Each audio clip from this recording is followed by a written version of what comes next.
اور اس کو کیا کچھ ہم خرچ کر سکتے ہیں اللہ کی راہ میں. جیسے کہ آپ اگر آپ نیند خرچ کر رہے ہیں اللہ کی راہ میں، آپ اٹھ رہے ہیں، تہجد پڑھ رہے ہیں اللہ کی خوشی کے لیے، اللہ کی رضا پانے کے لیے، تو یہ بھی کیا ہے، ایک انفقو میں ہی آئے گا کہ آپ خرچ کر رہے ہیں نا، اپنا ٹائم دے رہے ہیں، اپنی نیند خرچ کر رہے ہیں، اپنی جان، اپنا مال نہیں، جان اور ٹائم لگا رہے ہیں، تو یہ بھی کیا ہے، اس میں سے خرچ کر رہے ہیں. تو یہاں پر بتایا جا رہا ہے کہ اس میں سے خرچ کرو جس دن نہ تو خرید و فروخت کام آئے گی اور نہ دوستی کام آئے گی. کیونکہ پہلے ہی کر لو، بعد میں یہ نہیں سوچے انسان مرنا. جب انسان، اب کبھی کبھی یہ ہوتا ہے کہ ڈاکٹر جواب دے دیتے ہیں کہ بھائی اب آپ کے پاس تھوڑے ہی دن ہے، کینسر ہے، لاسٹ سٹیج پر ہے، سارا کچھ ہو گیا، اب بالکل انسان وینٹیلیٹر پہ ہے. اب یہ نہیں کہ انسان پہ ساری چیزیں، اپنا مال اور دولت خرچہ کرتا پھرے کہ نہیں اب تو میں مرنے لگا ہوں تو نہیں. بلکہ وہ نہیں ہے، بلکہ انسان اپنی زندگی کی صحت مند تندرستی کی حالت میں جو خرچ کرتا ہے وہ زیادہ افضل صدقہ ہے. اور صدقے میں بھی کون سا صدقہ، کہ جو اگر کوئی ایک غریب مسکین کو دے رہا ہے تو اس کا ایک اجر ہے، لیکن اگر وہی صدقہ کوئی اپنے رشتہ دار کو دے رہا ہے تو وہ اس کو ڈبل اجر ہے. ایک تو رشتہ داری کا صلہ رحمی کا اجر، اور دوسرے صدقے کا ثواب. اور تیسرا اجر وہ رشتہ دار جو آپ سے ذرا اچھی طرح سے پیش نہیں آتے، ذرا آپ سے ان کے تعلقات اچھے نہیں ہیں، ایسے رشتہ داروں کو دینے کا پھر اور زیادہ اجر ہے. آپ نے دل پہ پتھر رکھ کے ان کو دیا، صرف کس لیے دیا؟ اللہ کی رضا کے لیے دیا، تو وہاں پر اور زیادہ آپ کا اجر بڑھ جائے گا. تو یہاں پر ہم جب قرآن سے جڑ رہے ہیں، جب ہم اللہ سے جڑ رہے ہیں، تو ہمارا کچھ نہ کچھ تو الگ ہونا چاہیے نا رویہ. ہمارا اور سارے عام لوگوں کا رویہ اگر ایک ہی ہو تو پھر ہمارا یہاں بیٹھنے کا کیا فائدہ؟ ہم نے کیا گین کیا؟ کیا ہم نے یہاں بیٹھ کر کچھ اپنے اندر نئی چیز ڈالی؟ بس ہم آئے بیٹھے اور چلے گئے، آئے بیٹھے اور چلے گئے. ہر بار یہ سوچا کرے کہ میں اتنے سال سے کلاس کر رہی ہوں، اتنے مہینوں سے کلاس کر رہی ہوں، اتنے سال سے میں قرآن سے جڑی ہوں، کیا میرے اندر کوئی چینجز آئے ہیں؟ اور نہیں آئے ہیں تو پھر کیوں نہیں آئے؟ کیا میں کر رہی ہوں؟ کیا میں کہاں کھڑی ہوں؟ یا کیا میں وہیں کے وہیں کھڑی ہوں اب تک؟ تو یہاں پر اللہ تعالیٰ فرما رہے ہیں کہ جب وہ دن آ جائے گا، وہ دن سے کیا مراد ہے؟ ڈے آف ججمنٹ، قیامت کا دن. تو وہاں تو کسی کی دوستی نہیں کام آئے گی، نہ سفارش. اور ظالم تو وہی لوگ ہیں جو ان باتوں کے منکر ہیں. یعنی کہ دیکھیے کہ سب سے زیادہ کہ انسان کو وہاں پر کوئی، اب یہاں دیکھیے کہ انسان کتنا کچھ کر لیتا ہے اپنے بچوں کے خاطر، ان کو ایک لیوش لائف دینے کی خاطر. ماں باپ کتنا کیا کچھ حرام حلال کی پرواہ کیے بغیر، حق اور باطل کی پرواہ کیے بغیر، رشوت لے کر دے کر جس طریقے سے ہو بچوں کی پرورش کر لیتے ہیں، اور بچوں کو ایک اعلیٰ زندگی کا معیار دیتے ہیں، اور ان کو ایسی زندگی دیتے ہیں کہ وہ ان کو کوئی وہ نہ ہو، اچھے اچھے اسکولوں میں، اچھے اچھے کالجز میں، چاہے باپ کو اس کے لیے کتنا ہی حق اور باطل کا خیال نہ رکھنا پڑے، چاہے اس کو کیسے ہی طریقے سے پیسہ لانا پڑے. یہ ان کی محبت ہوتی ہے. اور یہ محبت کے بعد آپ سوچئے کہ قیامت کے دن وہ بچے جا کر اگر ماں باپ کو نہیں پہچانیں گے تو سوچو کیا حال ہوگا ان ماں باپ کا، جنہوں نے بچوں کی خاطر حق اور باطل کی بھی پرواہ نہیں کی، جھوٹ اور سچ کی پرواہ نہیں کی. تو یہاں انہوں نے دنیا میں تو انہوں نے سارا کچھ اپنا تن من دھن ان اولاد کے لیے لگا دیا، تو انہوں نے تو ان کو پہچاننا بھی نہیں ہے وہاں پر. تو یہاں پر کتنی بھی بھاری دوستیاں دنیا میں دیکھیں کہ جب ہم کسی سے دوستی کرتے ہیں تو ہم ان کے بڑے، اگر آپ کہیں کسی کو کہ میرے فلاں میر میرے دوست ہیں، فلاں ایم پی میرے دوست ہیں، تو کیا آپ کا ایک الگ رتبہ بن جاتا ہے، اپنے دوستوں میں ایک شان بن جاتی ہے.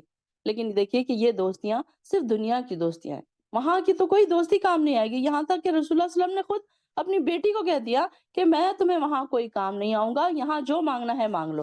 تو جب انبیاء اپنے رشتہ داروں کے کام نہیں آئیں گے، ابراہیم علیہ السلام اپنے باپ کے کام نہیں آئیں گے، کیا حالانکہ نبی تھے، لیکن دیکھیے کہ وہ اپنے باپ کے کام نہیں آئیں گے. نوح علیہ السلام اپنے بیٹے کے کام نہیں ہے، وہ اپنی جنت میں نہیں ڈال سکتے، نہ اپنے باپ کو ڈال سکتے ابراہیم علیہ السلام، نہ نوح علیہ السلام اپنے بیٹے کو ڈال سکتے. کتنا نزدیکی رشتہ ہے.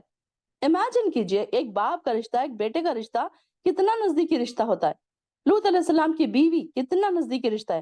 لیکن یہ لوگوں کے بارے میں اللہ تعالیٰ نے پہلے سے ہی طے کر دیا کہ یہ لوگ آگ میں رہنے والے ہیں، اور انبیاء کو سختی سے منع کر دیا کہ ان کے بارے میں میرے سے بحث نہیں کرنا، کہ انہوں نے بھی وہیں پر رک گئے پھر وہ. تو یہاں دیکھیے کہ ہمیں یہ ایگزامپلس اسی لیے دیے گئے کہ جو تم اتنی محبتیں کر رہے ہو نا اپنے رشتہ داروں سے، اور ان کے لیے اللہ تعالیٰ کو بھول گئے ہو، ہر گناہ کا کام شوق سے کر رہے ہو، تو وہ وہاں تمہارے کوئی کام نہیں آئیں گے. تو یہاں پر یہ افضل صدقے کے بارے میں ایک آدمی نے سوال کیا تھا، تو اس کے بارے میں جواب دیا گیا کہ جو تندرستی کی حالت میں کرے اور کیا حرص رکھتا ہو کہ فخر سے ڈرتا ہو، فخر فاقے سے ڈرتا ہو۔ ایک انسان ہے جو مطلب بہت ہی غریب ہے، اب اس کے پاس اگر 200 روپے ہے اور وہ اگر سوچ رہا ہے کہ اگر میں 100 روپے خرچ کر دوں تو 100 روپے میں میرا پورا مہینہ کیسے چلے گا، اس فخر فاقے سے ڈرتا ہے وہ، اس کے باوجود بھی پھر وہ خرچ کرتا ہے، تو اس کا صدقہ بہت زیادہ افضل ہے۔ پھر دولت کی امید رکھتا ہے، بہت لوگوں کو ایسا ہوتا ہے نا کہ میرے پاس دولت بڑھے کم نہ ہو، جمع کرنے کی خواہش ہوتی ہے، اور پھر اس کے باوجود بھی وہ صدقہ کر رہا ہے، یہ صدقہ سب میں زیادہ ہے۔ پھر صدقہ کرنے میں جلدی کرو، ایسا نہ ہو کہ جان زبان پر آ جائے اور بعد میں انسان یہ کہے کہ اچھا یہ دے دو یہ دے دو۔ ایکچولی جو انسان خرچ کر رہا ہوتا ہے نا، وہی اس کا اپنا مال ہوتا ہے، اور جو وہ جمع کر کے رکھ رہا ہے وہ تو اصل وارثوں کا مال ہے، وہ تو اس نے چھوڑ کر ہی جانا ہے کسی حال میں، اور جو وہ خرچ کر چکا ہے وہ اس کو وہاں پر پھر پالے گا، اس کی بینک اکاؤنٹ وہاں پر جمع ہے، وہ وہاں سارا کچھ اس کو مل جائے گا جو اس نے خرچ کر دیا۔ لیکن ایکچولی ہم کیا سوچتے ہیں، جو ہمارا بینک میں پیسہ پڑا ہوا وہ ہمارا پیسہ ہے، جو ہماری جائیداد ہے وہ ہماری جائیداد، یہ گھر ہمارا ہے، یہ جائیداد ہماری نہیں، ایکچولی وہ تو ہمارے وارثوں کا ہے، جب ہم مر جائیں گے تو ہم ان کے نام پر چھوڑ کر چلے جائیں گے۔ تو یہاں پر یہ بتایا جا رہا ہے کہ کہیں بھی یہ دوستیاں، جو ساری سفارشیں ہیں، یہ کوئی کام نہیں آئے گی۔ اب یہاں سے دیکھیے کہ آیت الکرسی جو ایک قرآن کی سب سے افضل آیت اس کو قرار دیا گیا ہے، تو یہاں پر سے آیت الکرسی یہاں سے شروع ہو رہی ہے کہ اس کے بارے میں ہم نے اکثر یہ حدیث سنی ہے کہ ابو منظر، آپ صلی اللہ علیہ وسلم نے مجھ سے پوچھا کہ ابو منظر جانتے ہو تمہارے پاس کتاب اللہ کی سب سے عظمت والی آیت کون سی ہے؟ اس آیت کو یعنی کہ آیت الکرسی کو سب سے عظمت والی، سب سے عظیم آیت کہا گیا ہے۔ تو انہوں نے کہا کہ یا رسول اللہ کی کتاب میں یہ آیت الکرسی جو ہے وہ افضل آیت ہے۔ تو آپ صلی اللہ علیہ وسلم نے خوشی سے کہا کہ تمہیں تمہارا علم مبارک ہو، یعنی کہ انہوں نے بالکل صحیح کہا۔ تو سیدنا ابو ہریرہ رضی اللہ فرماتے ہیں کہ مجھے ایک بار صدقہ فطر کی حفاظت پر مقرر کیا گیا تھا، اور ایک شخص آیا اور غلہ چوری کرنے لگا، اور جب اب میں نے اسے چھوڑ دیا، اس نے معافی مانگی تو میں نے چھوڑ دیا اس کو۔ جب صبح ہوئی تو آپ نے مجھ سے پوچھا کہ ابو ہریرہ آج تمہارے قیدی نے کیا کیا؟ تو اس نے کہا، میں نے رسول اللہ صلی اللہ علیہ وسلم سے کہا اس نے محتاجی اور اپنے گھر والوں کا شکوہ کیا تو میں نے اسے چھوڑ دیا، مجھ کو اس پر رحم آیا۔ آپ نے فرمایا دھیان رکھنا وہ جھوٹا ہے، پھر تمہارے پاس آئے گا۔ پھر اگلی رات پھر وہ شخص آیا اور چوری کرنے لگا، غلہ چوری کرنے لگا۔ میں نے اسے پھر پکڑ لیا اور کہا کہ آج تو میں تمہیں اپنے آپ صلی اللہ علیہ وسلم کے پاس لے کر جاؤں گا۔ وہ کہنے لگا مجھے چھوڑ دو، میں بہت محتاج ہوں اور میں عیالدار ہوں، یعنی کہ گھر والے ہیں، میرے بچے چھوٹے چھوٹے ہیں۔ اس طریقے سے اس نے ایکسکیوز بیان کی، آئندہ نہیں آؤں گا۔ پھر مجھے رحم آ گیا، پھر میں نے چھوڑ دیا۔ پھر صبح ہوئی تو آپ صلی اللہ علیہ وسلم نے پھر پوچھا، تو پھر اس نے کہا کہ آپ صلی اللہ علیہ وسلم نے فرمایا دھیان رکھنا وہ تیسری بار پھر آئے گا۔ اب وہ آیا اور غلہ سمیٹنے لگا جب تیسری بار آیا تو میں نے تو اب تو میں تمہیں انہوں نے کیا کیا، پھر اس کو پکڑ لیا اور کہا کہ اب میں تمہیں ضرور آپ صلی اللہ علیہ وسلم کے پاس لے کر جاؤں گا۔ اب یہ تیسری بار، تو ہر بار یہی کہتا رہا پھر آؤں گا، مگر اب پھر کہتا رہا۔ تو اب یہ کہ اس نے کہا کہ مجھے چھوڑ دو، میں تمہیں چند کلمے سکھاتا ہوں جو تمہیں فائدہ دیں گے۔ وہ کیا ہے؟ کہنے لگا جب تو سونے لگے تو آیت الکرسی پڑھ لیا کر، اللہ کی طرف سے ایک فرشتہ نگہبان ہوگا اور صبح تک شیطان تیرے پاس نہیں آئے گا۔ اور پھر میں نے اسے چھوڑ دیا۔ صبح ہوئی تو میں نے جا کر رسول اللہ صلی اللہ علیہ وسلم کو ساری بات بتا دی۔ پھر آپ نے مجھ سے کہا جانتے ہو 3 راتوں سے تمہارے پاس کون آتا رہا؟ میں نے کہا نہیں۔ آپ نے فرمایا وہ شیطان تھا، یعنی کہ شیطان آپ کے پاس آتا تھا، اور اس نے بھی، وہ جھوٹا تھا لیکن اس نے سچی بات کہہ دی۔ تو سیدنا ابو ہریرہ رضی اللہ عنہ فرماتے ہیں کہ ہر چیز کی ایک کوہان ہوتی ہے، اور قرآن کی کوہان سورہ بقرہ، اور اس میں جو آیت قرآن کی سب کی سردار جو آیت ہے وہ آیت الکرسی ہے۔ آیت الکرسی کو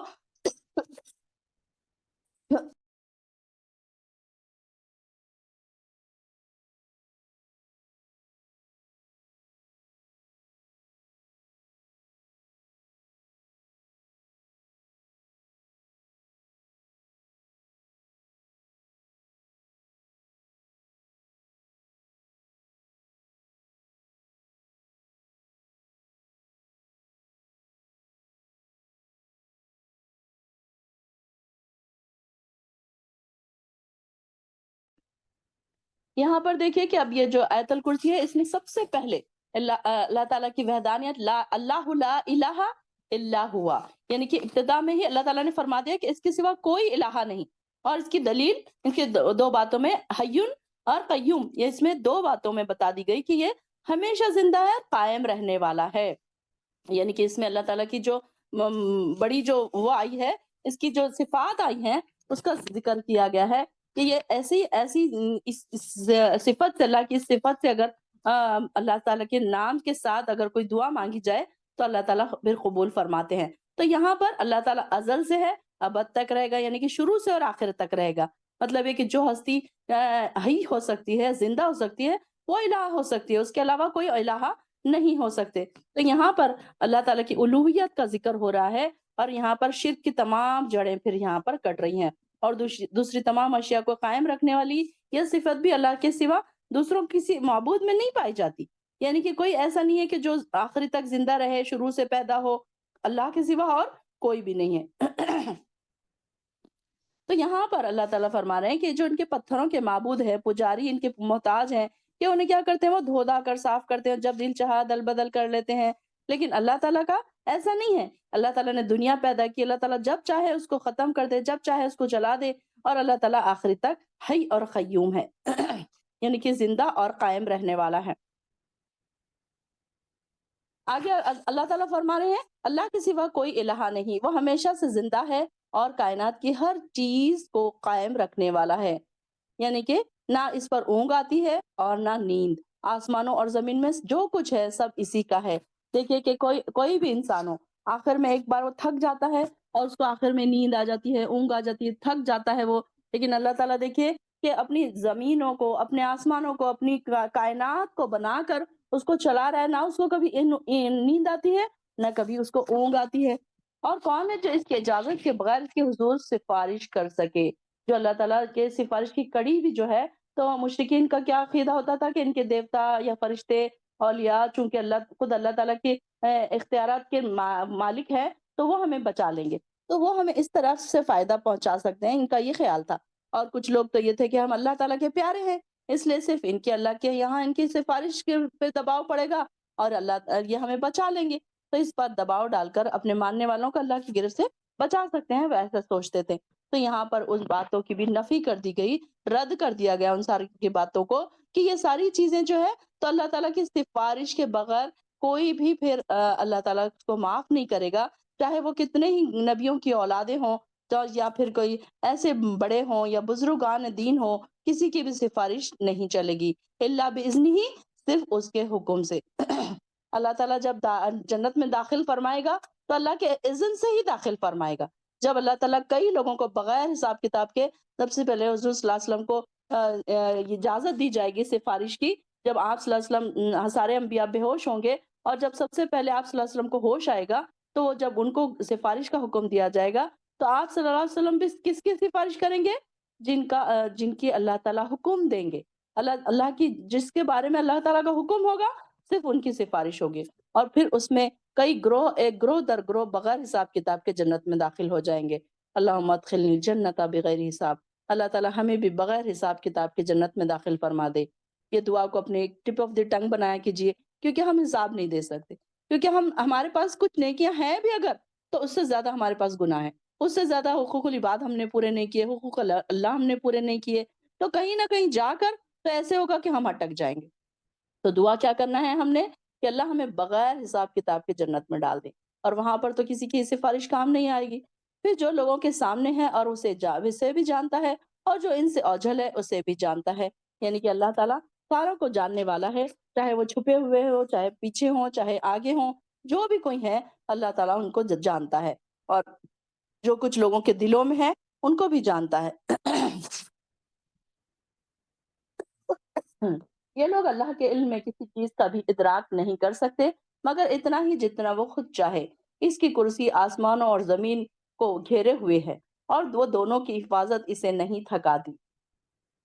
یعنی کہ اللہ کے علم کی وسعت کیسی ہے کہ اللہ تعالیٰ کی لامحدود وسعت ہے، کہ اس کی انسان جتنی طاقتور سے طاقتور دوربینیں ایجاد کر لے، لیکن انسان ایک لمٹ تک دیکھ سکتا ہے، زمین کے اندر بھی انسان ایک لمٹ تک جا سکتا ہے، لیکن اللہ تعالیٰ کی کیسی ہے وسعت، کہ وہ اس کی گھیرے ہوئے ہیں سب انسانوں کو، سب زمینوں کو، یعنی کہ کائنات میں ہر چیز، چاہے وہ پہاڑ کے نیچے ہو، چاہے وہ زمینوں کے نیچے ہو، اللہ تعالیٰ کے علم نے وہ احاطہ کیا ہوا ہے۔ اب دیکھیے نا کہ ایک چھوٹی سی چونٹی ہے، وہ اپنے بلوں میں دعا کرتی ہوگی کھانے کے لیے، پانی کے لیے، جو بھی چیز کے لیے، اللہ تعالیٰ اسے بھی پورا کرتا ہے۔ اور زمینوں پہ ہم ہیں، ویل فش ہے یا اینیملز ہیں یا جانور ہے، جنگل میں کوئی ایسی چیزیں ہیں جو وہ بھی اللہ تعالیٰ سے دعائیں کرتی ہوں گی، تو اللہ تعالیٰ ان کی بھی سنتا ہے، ہماری بھی سنتا ہے۔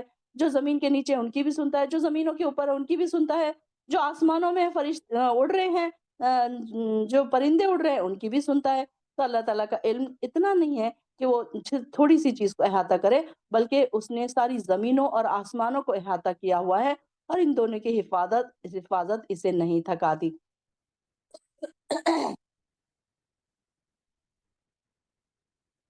اب یہاں پر دیکھیے کہ اس کے بارے میں آتا ہے کہ اللہ تعالیٰ کی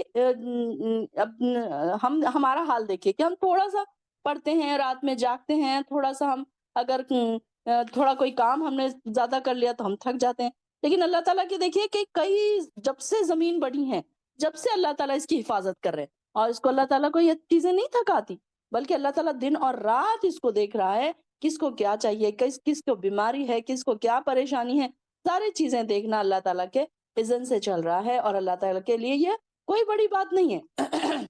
ان دونوں کی حفاظت اسے نہیں تھکاتی، اور وہ بلند برتر اور عظمت والا ہے، وہ العلی العظیم، کہ اللہ تعالیٰ بڑا برتر اور بزرگی والا ہے اور عظمت والا ہے۔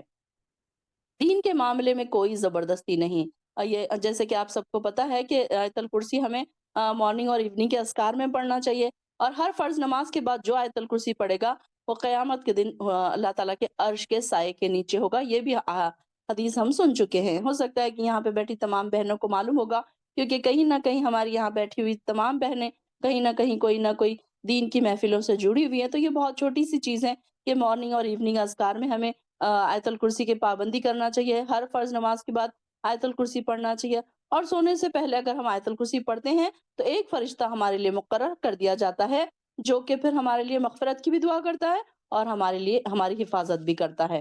اللہ تعالیٰ ہمیں نیک لوگوں میں شامل فرمائے۔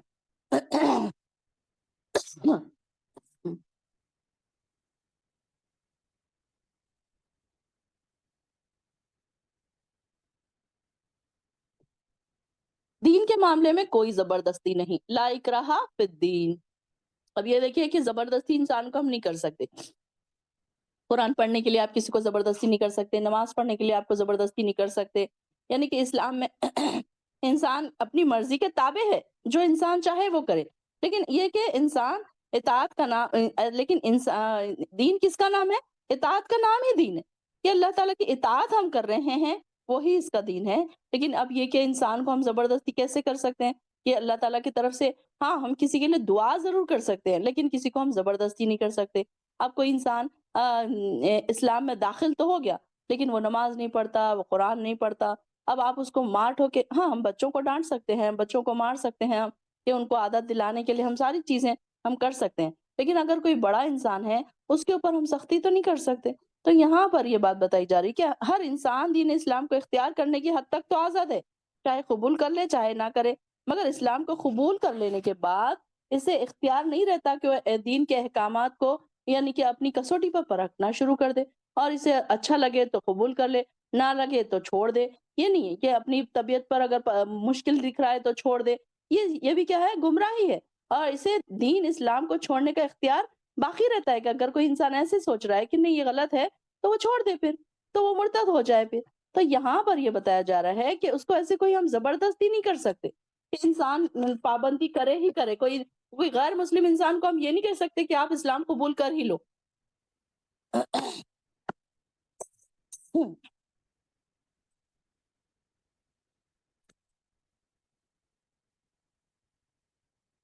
گمراہی کے ہدایت گمراہی کے مقابلے میں بالکل واضح ہو چکی ہے۔ اب جو شخص طاغوت سے کفر کرے اور اللہ پر ایمان لائے تو اس نے ایسے مضبوط حلقے کو تھام لیا جو ٹوٹ نہیں سکتا، اور اللہ سب کچھ سننے والا اور جاننے والا ہے۔ فَمَن يَكْفُرْ بِالطَّاغُوتِ، جس نے طاغوت کی پیروی کی۔ اب طاغوت کیا ہے؟ جیسے ہماری ساری بہنیں پہلے سے انہیں پتا ہے طاغوت کیا ہے، چیٹ باکس میں لکھا کریں طاغوت کیا ہے۔ طاغوت وہ باطل قوت ہے جو اللہ کے مقابلے میں اپنا حکم دوسروں سے منوائے، یا لوگ ان کے اللہ کے مقابلے میں اس کے احکام تسلیم کر لیں. یعنی کہ ایسی کئی چیزیں ہیں جو انسان کیا کرتا ہے، اللہ کے علاوہ اس کی باتوں کو ماننے کے لیے تیار ہو جاتا ہے. اب جیسے کہ کبھی یہ مثال کے طور پر آج کل جتنی قومیں ہیں،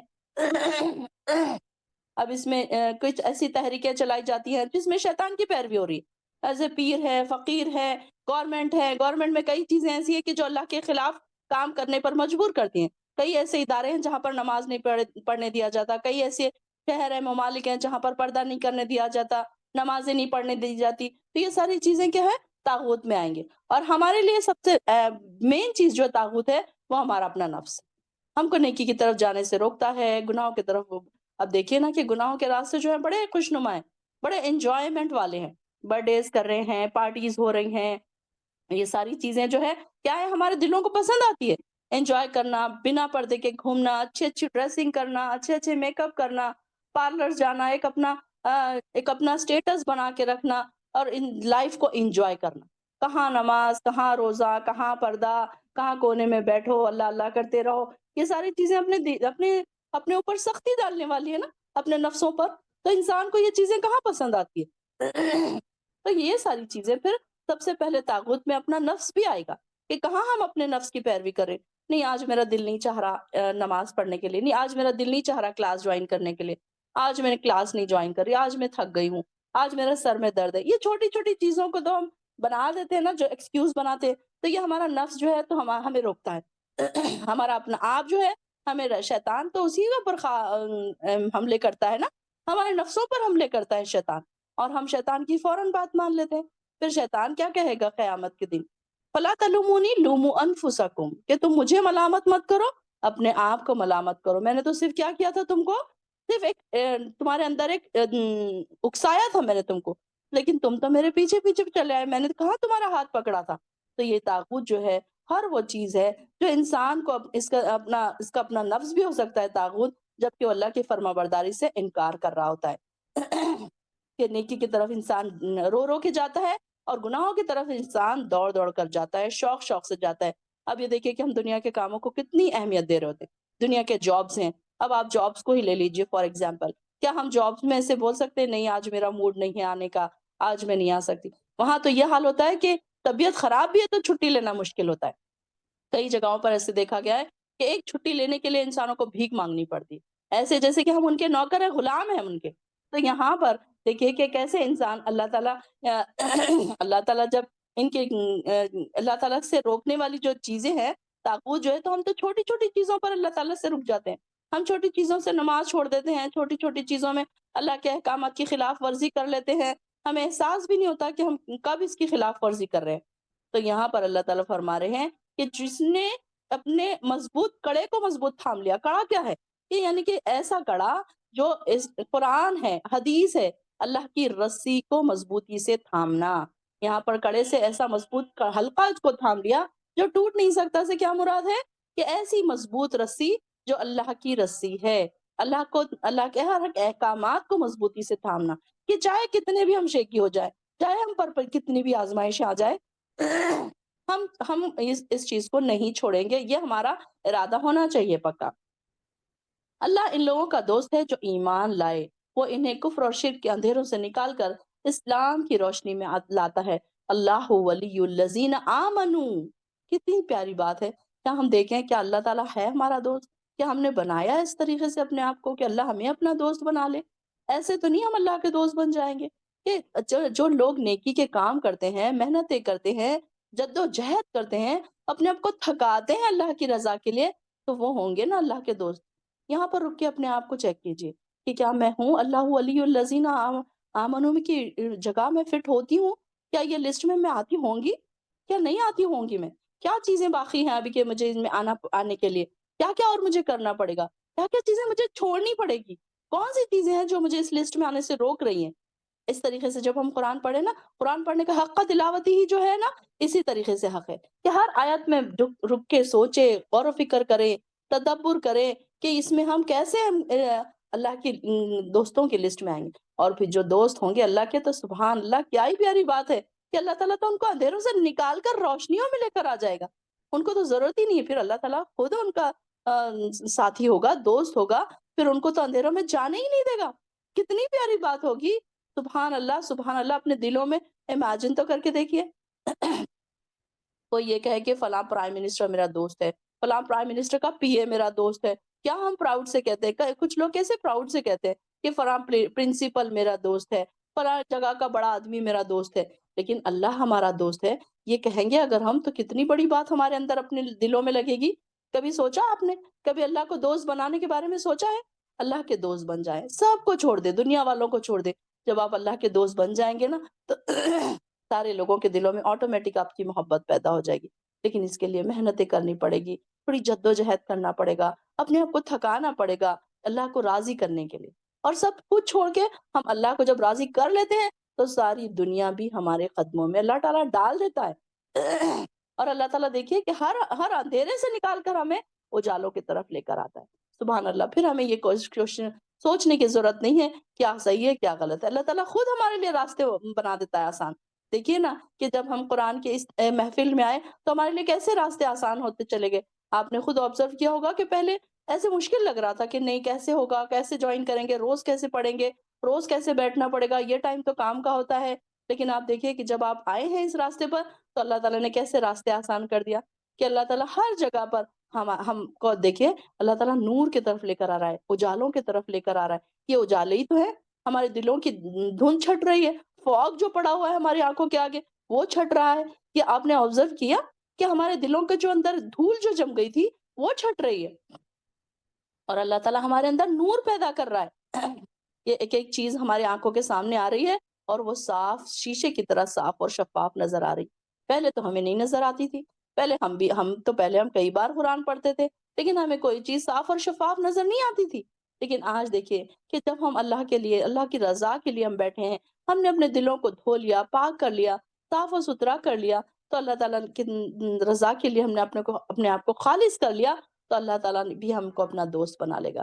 ہم تو اللہ کو اپنا دوست مانتے ہیں، یہ کوئی بڑی بات نہیں، لیکن اللہ تعالیٰ بھی ہمیں اپنا دوست مانے، یہ بڑی بات ہے۔ اس کے لیے تیاری کریں، اس کے لیے محنت کریں، اور یہ بنا محنت کے تو نہیں ہوگا۔ ایک چھوٹا سا رزلٹ، 10th کا رزلٹ کے لیے بچے رات رات بھر جاگتے ہیں، رات بھر محنتیں کرتے ہیں، ٹیوشنز لگاتے ہیں، دن بھر دوڑتے ہیں، بھاگتے ہیں، اور ہم اللہ کی رضا کے لیے کوئی محنت نہیں کرتے۔ یہ کیسی عجیب بات ہے۔ ہم دنیا کے لیے تو بہت محنتیں کرتے ہیں، ہماری جابس کے لیے ہم کتنی محنتیں کرتے ہیں، صبح 5 بجے سے اٹھ رہے ہیں، 4 بجے سے اٹھ رہے ہیں، بنا رہے ہیں، گھر کا کام کاج کر رہے ہیں، جاب پہ جا رہے ہیں، آ رہے ہیں، تب پھر تھک رہے ہیں، پھر گھر کے کام کاج کر رہے ہیں، کتنا تھکایا ہم نے اپنے آپ کو۔ اور دیکھیں اللہ کے لیے ہم نے کتنا تھکایا اپنے آپ کو، کبھی سوچ کر تو دیکھیں کہ ہم نے کتنا تھکایا اللہ تعالیٰ کے لیے۔ کچھ بھی نہیں، بس 5 نمازیں گر پڑھ کے پڑھ لی، وہ بھی فار گرانٹیڈ، تھکے کبھی بیٹھ کے پڑھ لی، کبھی کھڑے رہ کے پڑھ لی، کبھی وضو کر لیا، کبھی تیمم کر لیا۔ کیا حال ہے ہمارے عبادتوں کی؟ تو کیا ہم اللہ کے دوست بن سکتے ہیں؟ دیکھیے، سوچیے، ضرور سوچیے گا کہ کیا میں اللہ کی دوست ہوں؟ اور اللہ تعالیٰ پھر ان لوگوں کو نکال کر روشنی کی طرف لے کر آتا ہے، اور جنہوں نے کفر اختیار کیا، اب یہ دیکھیے کہ اپوزٹ بات آ رہی ہے کہ جو کافر ہیں، کافر سے مراد جو اللہ کی آیات کا انکار کرتے ہیں، احکامات کا انکار کرتے ہیں، تو ان کے دوست طاغوت ہیں جو انہیں روشنی سے نکال کر اندھیروں کی طرف لے کر جا رہے ہیں۔ ایسے ہی لوگ اہل دوزخ ہیں اور وہ ہمیشہ ہمیشہ رہیں گے۔ اب یہ دیکھیے کہ ان 2 راستے ہمیں بتا دیے گئے، ایک تو راستہ ہے طاغوت کا اور ایک دوسرا راستہ ہے اللہ کا۔ طاغوت، جب شیطان کے راستوں پر ہم چلیں گے تو کہاں سے کہاں جائیں گے؟ روشنی سے اندھیروں میں چلے جائیں گے۔ اور اللہ کی ہم رضا چاہیں گے، اللہ کے دوست ہم بن جائیں گے، تو ہم اندھیروں سے روشنی کی طرف، اللہ تعالیٰ ہمیں روشنیوں میں لے کر چلے جائے گا، اندھیروں سے نکال دے گا، سارے اندھیرے چھٹ جائیں گے۔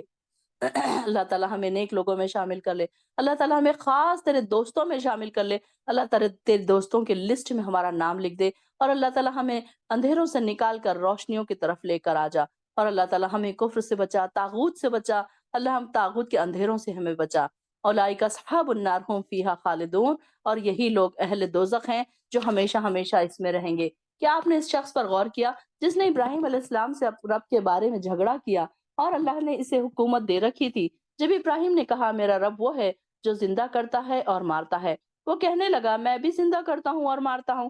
اور پھر ابراہیم نے کہا اللہ تعالیٰ تو سورج کو مشرق سے نکالتا ہے، تو ذرا مغرب سے تو نکال کے دکھا۔ تو اب وہ ہکا بکا رہ گیا، اللہ ظالموں کو راہ ہدایت نہیں دیتا۔ اب یہاں پر سیدنا ابراہیم علیہ السلام اور نمرود کا مکالمہ پیش ہو رہا ہے کہ دربار میں خدائی پر بحث ہوئی، تو اس کے دوران ابراہیم علیہ السلام نے کہا، نمرود بادشاہ کو ابراہیم علیہ السلام نے کہا کہ میرا رب تو ہے۔ اس نے کہا کہ میں تو سب کچھ کر سکتا ہوں، ظاہر ہے وہ بادشاہ تھا۔ تو ابراہیم علیہ السلام نے اس کو کہا کہ میرا رب تو کیا کرتا ہے، سورج کو مشرق سے نکالتا ہے، تو مغرب سے نکال کر بتا۔ تو وہ پریشان ہو گیا اور وہ کیا ہوگا، ہکا بکا رہ گیا، اس کے پاس کوئی جواب نہیں بن پڑا۔ یا اس شخص کے حال پر غور کیجئے جو ایک بستی کے قریب سے گزرا اور وہ بستی اپنی چھتوں پر گری پڑی تھی۔ وہ کہنے لگا اس بستی کی موت کے بعد دوبارہ اللہ اسے کیسے زندہ کرے گا، کیسے آباد کرے گا۔ اس پر اللہ تعالیٰ نے اسے 100 سال تک موت کی نیند سلا دیا، پھر اسے زندہ کر کے اس سے پوچھا بھلا کتنی مدت تم یہاں پڑے رہے؟ وہ بولا کہ بس ایک دن یا اس کا کچھ حصہ۔ اب یہاں پر دیکھیے کہ یہ کس کا ذکر ہو رہا ہے، یہاں پہ جب بخت نصر جو تھا بیت المقدس پر اس نے حملہ کیا تھا، تو کیا ہوا تھا، یہ واقعہ سیدنا عزیر علیہ السلام کے وقت کا ہے کہ یہاں پر لکھ لیجیے آپ کہ جب آیا یہ کہ اس شخص کے حال پر غور کیجیے، او کل لذی جو آ رہا ہے اس کو سرکل کر کے آپ لکھ دیجیے عزیر علیہ السلام۔ تو یہ عزیر علیہ السلام کا ذکر آ رہا ہے کہ ان کو کیا تھا، تورات جو تھی زبانی یاد تھی، اور بخت نصر نے شام پر جب حملہ کر کے بیت المقدس کو ویران کیا اور بہت سارے اسرائیلیوں کو قید کر کے بابل لے گیا، تو اس میں عزیر علیہ السلام بھی تھے۔ پھر کچھ مدت کے بعد ان کی رہائی ہوئی اور واپس اپنے ملک جانے لگے، وطن جانے آ رہے تھے، تو راستے میں ان کو ایک اجڑا ہوا شہر نظر آیا جو بخت نصر کے حملے سے کے ذریعے سے نتیجے میں ہی ویران ہوا تھا۔ اسے دیکھ کر دل ہی دل میں یہ خیال آیا کہ اللہ اس بستی کو کیسے آباد کرے گا۔ تو اس وقت آپ ایک گدھے پر سوار تھے اور آپ کے ساتھ کھانے پینے کا سامان بھی موجود تھا۔ تو اس خیال کے آتے ہی اللہ تعالیٰ نے کیا کیا، آپ کی روح قبض کر لی، اور پورے 100 سال اللہ تعالیٰ نے موت کی نیند سلا دی، پھر انہیں زندہ کیا اور پوچھا بتاؤ تم کتنی مدت یہاں پر پڑے رہے۔ تو حضور صلی اللہ علیہ وسلم عزیر علیہ السلام کے پاس سورج کے علاوہ اور کوئی ایسی بات نہیں تھی جس سے وہ معلوم کر سکتے، وقت معلوم کرنے کا کوئی ذریعہ تو ان کے پاس نہیں تھا۔ تو جب وہ جا رہے تھے وہ پہلا پہر تھا، اور جب دوسرا پہر اور اب دوسرا پہر تھا، کہنے لگے بس دن کا کچھ حصہ، یعنی کہ جب وہ سفر کر رہے تھے دن کا پہلا حصہ تھا، تو یعنی کہ صبح کا ٹائم تھا، اور جب ان کو موت ہوئی اور زندہ ہو کے دوبارہ اٹھائے گئے تو وہ دوسرا پہر تھا۔ تو ان کو یہ لگا کہ ایک دن یا ایک دن سے کچھ کم میں یہاں پر سویا پڑا رہا۔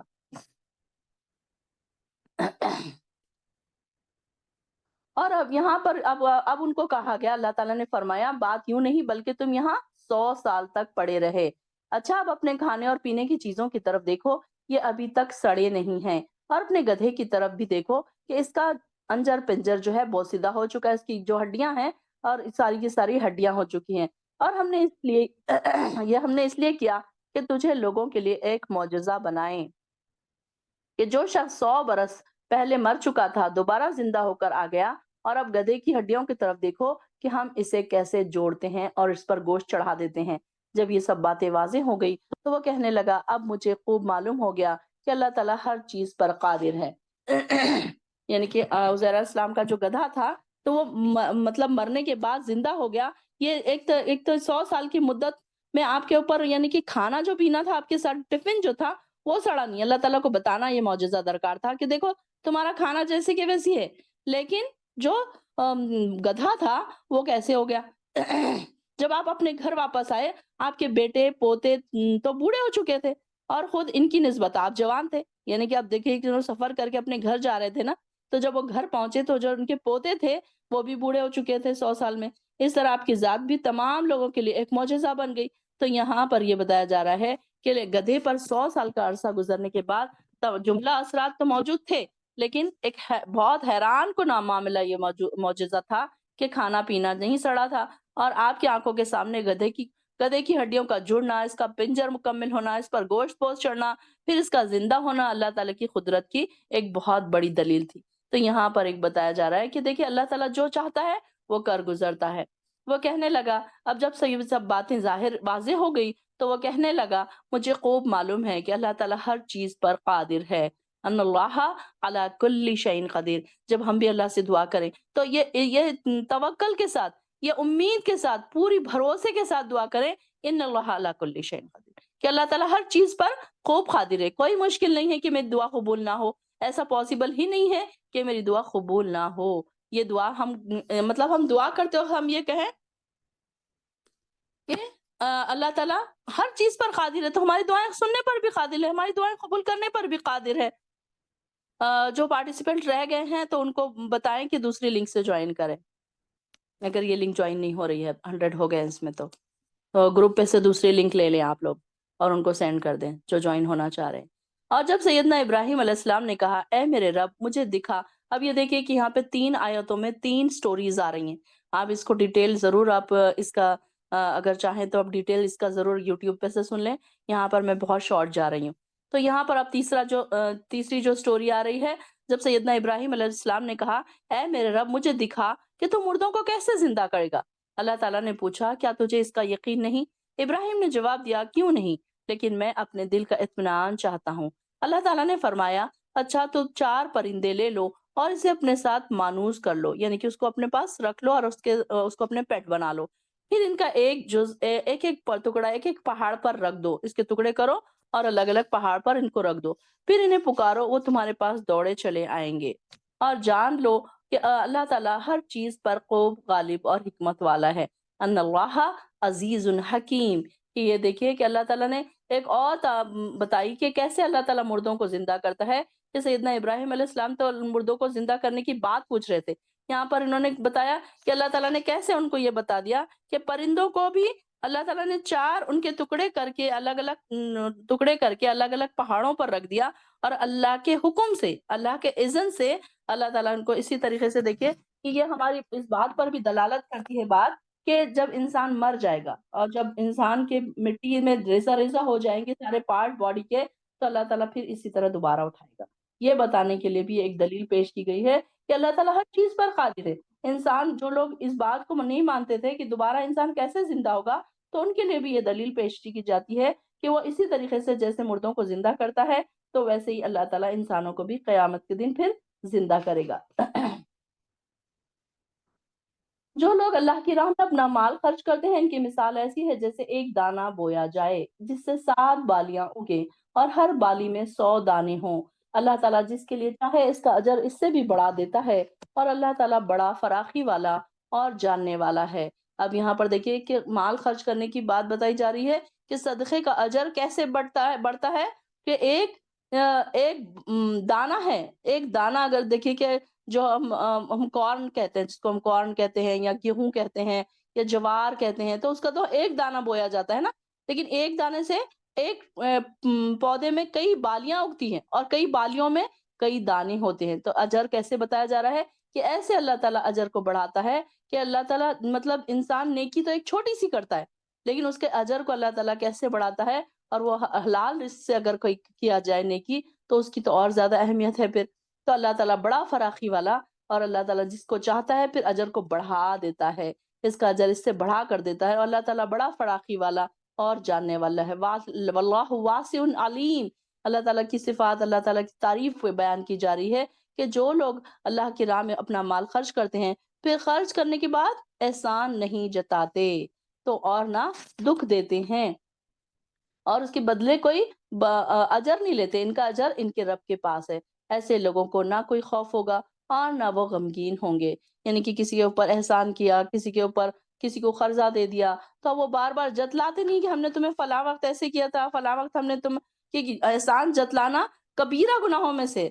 تو آپ نے فرمایا 3 آدمی ایسے جن سے اللہ تعالیٰ قیامت کے دن بات نہیں کرے گا، اس میں سے ایک یہ ہے جو انسان احسان کرے اور اس کو جتائے پھر لوگوں پر۔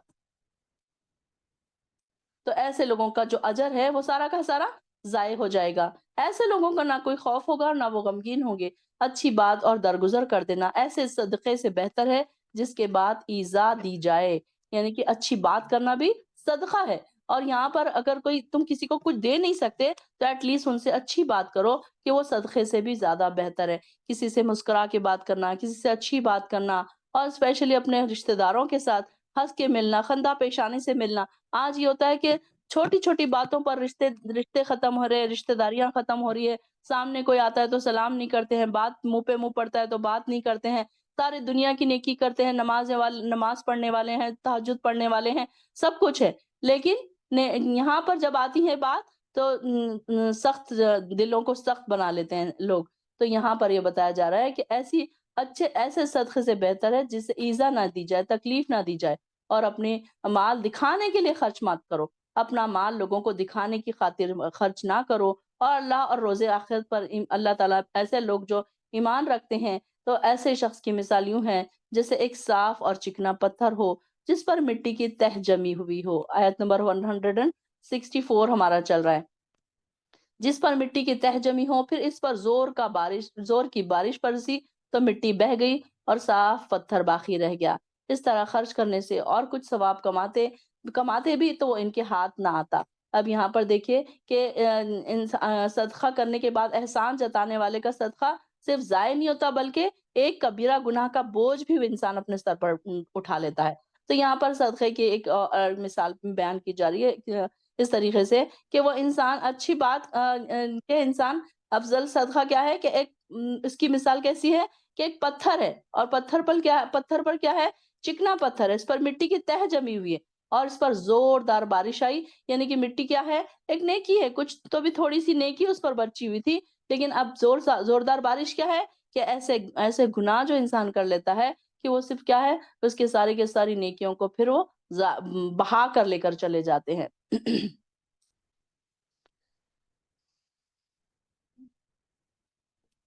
یہاں پر ریاکاری ایک تو ریاکاری کا بھی یہاں پر ایک ایگزامپل بتایا جا رہا ہے کہ آگے آ رہا ہے کہ ایک اور کچھ لوگ ایسے ہیں، اور اللہ تعالیٰ کافروں کو سیدھی راہ نہیں دکھاتا، اور جو لوگ اللہ کی رضا جوئی کے لیے اپنی پوری دل جمعی کے ساتھ اپنے مال خرچ کرتے ہیں، ان کی مثال ایسی ہے جیسے کسی بلند زمین پر ایک باغ ہو، اگر اس پر زور کا بارش برسے تو دگنا پھل لائے، اور اگر زور کا مہ نہ برسے تو پھوار ہی کافی ہے، اور جو کام تم کرتے ہو اللہ تعالیٰ اسے دیکھ رہا ہے۔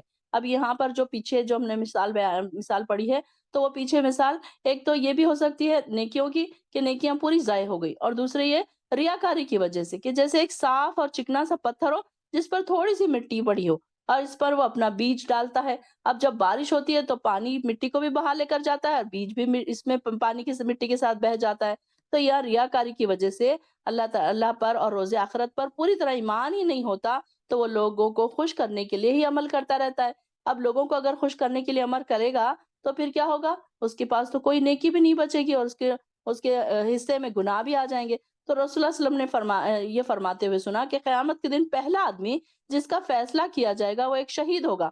اب شہید کے بارے میں بھی آتا ہے کہ وہ شہید اگر شہید ایک لایا جائے گا اور کہا جائے گا کہ اس کو دوزخ میں ڈال دو، تو اللہ تعالیٰ کہے گا، وہ آدمی کہے گا کہ اللہ میں تو تیری راہ میں شہید ہوا تھا، تو وہ اللہ تعالیٰ اس کو کہے گا نہیں، بلکہ تو اس لیے شہید ہوا تھا کہ لوگ دنیا والے تجھے شہید کہیں، تو دنیا والوں نے تجھے شہید کہہ دیا، اب میرے پاس کوئی اجر نہیں ہے۔ تو ایسے لوگ جو دنیا والوں کو دکھانے کے لیے کوئی نیکی کے کام کرتے ہیں، اور دنیا میں تو ان کا اجر ان کو مل جاتا ہے، لیکن آخرت میں پھر ان کے پاس ان کا کوئی اجر نہیں ہوتا۔ اسی طریقے سے ایک قاری کو لایا جائے گا، ایک عالم کو لایا جائے گا، اور وہ عالم کو کہا جائے گا کہ اس کو بھی دوزخ میں ڈالو، تو اللہ تعالیٰ وہ کہے گا یا اللہ میں تو تیری رضا کے لیے کرتا تھا، تو اللہ تعالیٰ کہے گا نہیں، بلکہ تو لوگوں میں اپنی بڑائی بیان کرنے کے لیے، لوگ تجھے تعریف کریں، اس لیے تو پڑھتا تھا، اس لیے تو قرات کرتا تھا، قرآن کو پڑھتا تھا، قرآن کو پڑھاتا تھا، تاکہ لوگ تیری تعریف کریں۔ تو لوگ کیا کریں؟ لوگ تجھے قاری کہیں، لوگ تجھے عالم کہیں، تو پھر اللہ تعالیٰ ایسے فرشتوں کو حکم دے گا کہ اسے گھسیٹتے ہوئے دوزخ میں پھینکاؤ۔ تو کئی بار ایسا ہوتا ہے کہ انسان بہت ساری نیکی کے کام کرتا ہے، لیکن لوگوں کو بتانے کے لیے اپنے نیکیوں کو چھپایا کریں، کوشش کیا کریں کہ جتنا ہو سکے اپنی نیکیوں پر پردہ ڈالیں۔ پھر آگے جو آ رہا ہے، باغ کی مثال جو آ رہی ہے، ربوہ کہتے ہیں کہ ایک ایسی زمین جو اونچائی پر ہو، سطح زمین سے اوپر ہو، تو ایسی زمین عموماً سرسبز اور شاداب ہوتی ہے۔ تو یہاں پر وابل جو ہے، زوردار بارش سے مراد انتہائی خلوص اور نیت سے اللہ کی رضا کے لیے اپنی دل کی پوری خوشی کے ساتھ مال خرچ کرنا، اور پھوار سے مراد کیا ہے؟ ایسی خیرات جس میں یہ دونوں باتیں موجود ہو مگر اتنے اعلیٰ درجے کی نہ ہو، یعنی کہ کوئی انسان بہت زیادہ نیکی کر رہا ہے، بہت زیادہ خرچ کر رہا ہے اللہ کی رضا کے لیے، اور وہ بھی اس کے لیے بہت زیادہ پھل لائے گی، لیکن ایک انسان وہ ہے جو غریب ہے، اس کے پاس نہیں ہے دینے کے لیے، لیکن جتنا بھی ہے اس میں سے بھی وہ خرچ کر رہا ہے، تو وہ پھواری کافی ہے۔ تو اللہ تعالیٰ کے لیے تم اگر کوئی چھوٹی سی نیکی جتنی تم سے بن پڑتی ہے اتنی اگر کر رہے ہو، تو وہ بھی اللہ تعالیٰ اس کو قبول کرنے والا ہے، اور اللہ تعالیٰ اس کے لیے بتایا جا رہا ہے ایگزامپل کہ اگر کوئی انسان پھوار ہی اگر اس کو پہنچے، ایسے باغ کو پھوار ہی پہنچے تو وہ پھوار ہی اس کو کافی ہے، تو وہ دگنا پھل لائے گی۔ اگر زوردار مہ نہ برسے تو پھوار ہی کافی ہے، جو کام تم کرتے ہو اللہ تعالیٰ اسے دیکھ رہا ہے۔ واللہ بما تعملون بصیر۔ کیا تم میں سے کوئی شخص یہ پسند کرتا ہے کہ اس کا کھجور اور انگور کا ایک باغ ہو جس کے نیچے نہریں چلتی ہوں، جس میں ہر طرح کے میوے پیدا ہوتے ہوں، اور اسے بڑھاپا آ لے اور اس کی اولاد چھوٹی ہو؟ ان حالات میں اس کے باغ کو ایک بگولا آ کر پکڑ لے جس میں آگ ہو اور وہ باغ کو جلا ڈالے۔ اللہ تعالیٰ اسی انداز سے اپنی آیات کھول کھول کر بیان کرتا ہے تاکہ تم ان میں غور و فکر کرو، اے ایمان والو۔ اب یہاں پر دیکھیے کہ ناقص مال کا صدقہ، یعنی کہ یہاں پر ایک تو خیرات، کوئی نیک عمل انسان کیا کرتا ہے کہ اتنے نیک عمل کرتا ہے اور آخری وقت میں اس کے سارے نیک اعمال ضائع ہو جاتے۔ کیا ایسے شخص کی حالت ایسی ہے کہ اسے بڑھاپے میں باغ کی پیداوار کی انتہائی ضرورت ہے؟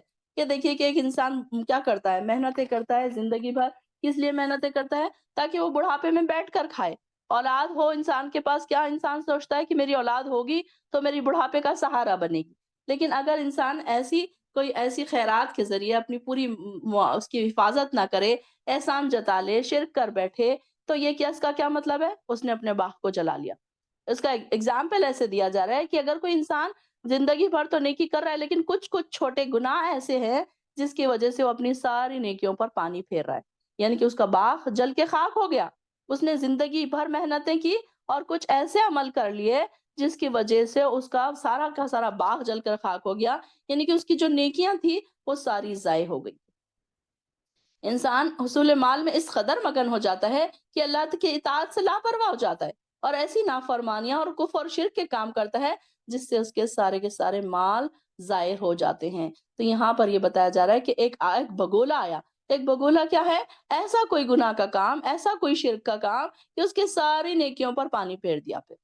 تو یہاں پر دیکھیے کہ اللہ تعالیٰ کیسے کیسے ایگزامپلس ہمیں بتا رہا ہے کہ تم عقل پکڑو اور سمجھ جاؤ کہ یہ ساری چیزیں کیسے انسان کو دھوکے میں ڈال سکتی ہیں۔ یہ ساری چیزیں پاسبلٹیز ہیں، اور جو کچھ ہم نے تمہارے لیے زمین سے نکالا ہے اس میں سے اچھی چیزیں اللہ تعالیٰ کی راہ میں خرچ کرو۔ کوئی ردی چیز خرچ کرنے کا قصد نہ کرو، ارادہ نہ کرو۔ اب یہ دیکھیے کہ ناقص مال کا صدقہ، کہ یہاں پر یہ تھے کہ اکثر یہ لوگ کیا کرتے ہیں کہ بہت سارے جو خراب چیزیں ہوتی ہیں وہ ہم صدقہ کرتے ہیں۔ ہم اچھی اچھی چیزیں، برانڈز کے کپڑے خود اپنے لیے پسند کرتے ہیں، اور جو خراب ہیں، پھٹے ہیں، بوسیدہ ہیں، وہ ساری چیزیں ہم اللہ کے لیے خرچ کرتے ہیں۔ تو یہاں پر اللہ تعالیٰ ان کو کہہ رہا ہے کہ جب تم اللہ کی راہ میں خرچ کرو تو اچھی چیزیں خرچ کرو، ردی چیزیں نہ خرچ کرو، اچھی چیزیں خرچ کرنے کا ارادہ کرو۔ حالانکہ وہی چیز اگر کوئی شخص تمہیں دے تو تم ہرگز نہیں قبول کرو گے۔ اب تم سوچو کہ جس شخص کو تم دے رہے ہو اس جگہ پہ تم ہو، اور اگر تمہیں کوئی ایسی چیز دے دے، کوئی بری چیز دے دے جو تم خود نہیں پہنتے، تو دوسروں کو ایسی چیزیں دے رہے ہیں، کھانے پینے کی سڑی گلی چیزیں دے رہے ہیں۔ ایک کھانے ہیں، اب ہمارے گھر میں کھانے بن رہے ہیں، جب تازہ بن رہا ہے تو ہم کسی کو نہیں دے رہے، جب باسی خراب ہونے پر آ رہا ہے تو ہم دوسروں کو بانٹ رہے ہیں۔ تو اگر ہم اس کی جگہ ہوتے تو کیا ہم لے لیتے یہ چیز؟ تو یہاں پر یہ بتایا جا رہا ہے کہ اگر تم ایسی جگہ تم اس کی جگہ ہوں گے تو کیا تم لے لو گے وہ؟ اور ہم یہ دیکھیں کہ ہم کس کو دے رہے ہیں، صدقہ ہم کس کے لیے کر رہے ہیں؟ اللہ کے لیے کر رہے ہیں۔ جب ہم کسی کو گفٹ دیتے ہیں تو کیسے اس کو ریپر میں اچھے سے پیک کرتے ہیں، خوبصورت اس کو فلاورز لگاتے ہیں، اس کو اچھے سے پیک کر کے ہم تحفہ دیتے ہیں۔ اور ہم اللہ کو تحفہ دے رہے ہیں تو کیسے سڑی گلی پرانی باسی چیزیں دے دیں؟ ایسے کپڑے جو ہم نہیں پہن رہے، ایسے کھانے جو ہم نہیں کھا رہے، جو ردی چیزیں ہیں وہ ہم اللہ کی راہ میں خرچ کریں۔ یہ سوچ کے دیا کریں کہ یہ میں اللہ کو بھیج رہی ہوں۔ جب آپ یہ دل میں آپ کے خیال آئے گا کہ اللہ تعالیٰ اس کو ایکسیپٹ کرے گا یا نہیں کرے گا، تو آپ پھر یہ سوچیں گے کہ ہاں مجھے کیسی چیز دینی چاہیے۔ حالانکہ وہی چیز اللہ یہ کہ تم چشم پوشی کر جاؤ اور جان لو کہ اللہ تعالیٰ بے نیاز کائنات کی سب چیزیں اس کی تعریفیں کر رہی ہیں۔ شیطان تمہیں مفلسی سے ڈراتا ہے اور تمہیں شرمناک کام کرنے کا حکم دیتا ہے، جبکہ اللہ تعالیٰ تمہیں اپنے فضل اور مغفرت کی امید دلاتا ہے۔ شیطان کیا ریئلائز کراتا ہے تم کو کہ نہیں، تم اتنا خرچ کرو گے تو تمہارے پاس ختم ہو جائے گا، تمہارے پاس پریشانی آ جائے گی، تم پیسے اگر تم اتنے خرچ کر دو گے تو تمہارا پورا مہینہ کیسے گزرے گا، تمہارے پاس پریشانی آ جائے گی، مفلسی آ جائے گی، تم کیا کھاؤ گے، تم کیا پہنو گے، بچوں کی فیس دینا ہے، کھانا ہے، گھر میں پینا ہے۔